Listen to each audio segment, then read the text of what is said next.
ये तो भाई शीर्ष नेत्री जाने की किस वजह से मेरा टिकट काटा।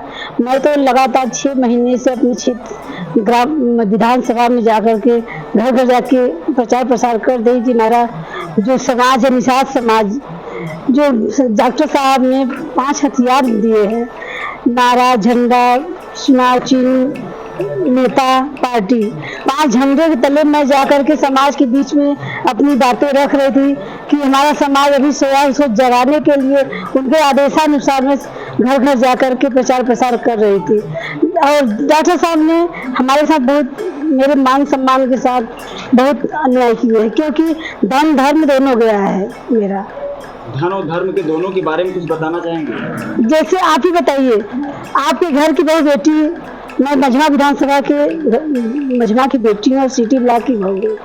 आप लोग बताइए कि जिसके घर की बहन बेटी के साथ ये सब अत्याचार होगा, उसको छलावा होगा, ये सब छल कपट किया जाएगा, कि जो रात दिन एक करके समाज के बीच में जाती थी, न खाने की चिंता, न परिवार की चिंता, न बच्चों की चिंता, सब कुछ छोड़ रखे अपने समाज के लोगों को जगाने का काम करती थी, उसके साथ इस तरह के घटिया व्यवहार करने की क्या? जब आपको देना ही नहीं था, जब आपके पास आपके पार्टी के गठबंधन में आपको टिकट सीट नहीं मिला, तो आपको तो साफ बता देना चाहिए कि देखिए आप लोग प्रयास करते रहे, समाज है, अपने समाज के लोगों के बीच जाइए, अपनी प्रचार प्रसार करिए, हमें टिकट नहीं मिल, सीट नहीं मिल रहा है, तो इसके लिए हम कुछ कर नहीं पा रहे हैं, तो उनको तो साफ बताना चाहिए।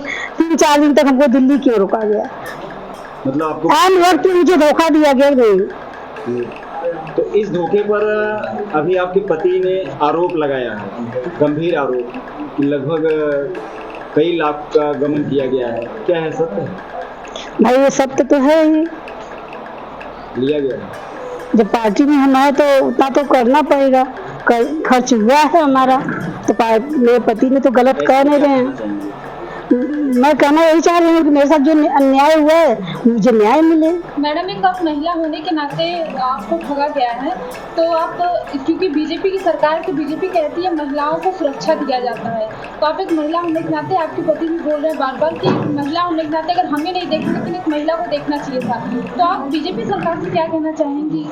देखिए, बीजेपी सरकार से मुझे सहानुभूति है, मैं उस सरकार के लिए कुछ नहीं बोले, मैं बस मेरी समस्या ये है कि मुझे निषाद पार्टी से जो मुझे आश्वासन मिला था, मैं आश्वासन के ऊपर समाज में जा रही थी, समाज मुझ पर भरोसा करते हैं कि मैं तो यहाँ तक कि मैं ग्राम सभा बीरपुर की ग्राम प्रधान भी हूँ, मैं समाज में इतना तक कहती थी कि जो मेरे ग्राम सभा के लोगों ने मुझ पर भरोसा दिया है, एक दिन जब मुझे डॉक्टर साहब का आशीर्वाद मिल जाएगा, आप लोगों का आशीर्वाद मिल जाएगा, तो मैं सारी ग्राम सभा में अपनी लड़कियों को 21,000 रुपये का अनुदान देती हूँ शादी में, मैं वही पूरे मझमा विधानसभा में लागू करती।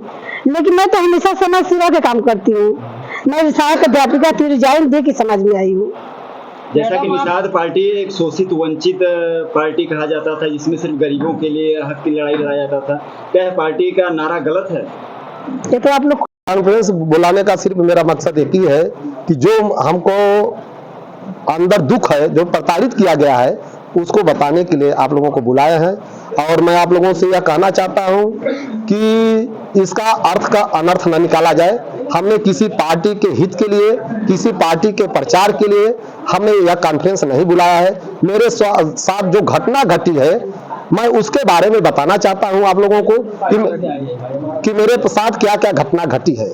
मैं सिर्फ डॉक्टर संजय निषाद के ऊपर आरोप लगाना चाहता हूं, बताना चाहता हूं कि मैंने 2 जून को दिल्ली में मुलाकात हमारी होती है और 1 हफ्ते बाद लखनऊ में मुझे बुलाया जाता है, वहां मुझे पार्टी ज्वाइन कराई जाती है और वहीं मुझे नामांकन के नाम से, आवेदन के नाम से 5 लाख रुपया वहां जमा कराया गया कि नामांकन आपको करना है। हमने वहां नामांकन किया 5 लाख रुपया और उसी दिन से हमने पार्टी की सेवा के लिए रात दिन मेहनत करते रहे और जो भी उनका आदेश निर्देश आता रहा हमने पालन करते रहे और समाज में जाते रहे और एक उनका कैडर पढ़ाते रहे गांव-गांव में जाकर। और जो भी संगठन के तरफ से जो भी मुझे निर्देश मिलता रहा कि आप वहां मीटिंग कराइए, जो भी खर्च होता था मेरे द्वारा किया जाता था। वहां के लोग, जो प्रदेश के लोग आते थे, जितने भी पदाधिकारी हैं, सब लोग मेरे मझमा में आए, उनको भी विदाई के नाम से मुझे शोषण किया गया और इसके बाद उनके व्यवस्था करने के लिए, सोने के लिए होटल चाहिए और रहने के लिए व्यवस्था चाहिए। हर स्तर का मुझे खर्च कराया गया। लगभग मेरा 50 लाख रुपया 4 महीने के अंदर खर्च कराया गया। मतलब आप पर्सनल किसी व्यक्ति पे आरोप लगा रहे हैं, संजय निषाद पे आरोप लगा रहे हैं कि पूरे पार्टी पर आरोप लगा रहे हैं?